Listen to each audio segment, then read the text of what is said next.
স্বৈরাচারী শেখ হাসিনার পতনের পর থেকে কিছু ভারতীয় মহল থেকে বাংলাদেশের বিরুদ্ধে গণমাধ্যমে উস্কানিমূলক মন্তব্য ও রাজনৈতিক বক্তৃতা বাড়ছে।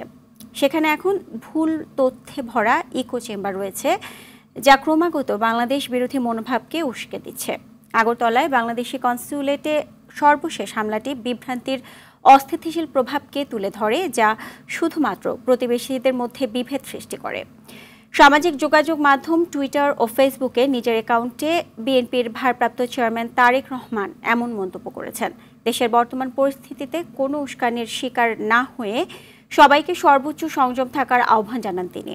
কোনো বিশেষ ব্যক্তি বা রাজনৈতিক দলের বাইরে গিয়ে বাংলাদেশ ও ভারতের জনগণের মধ্যে সম্পর্ক স্থাপন করা অপরিহার্য বলেও মনে করেন তারেক রহমান।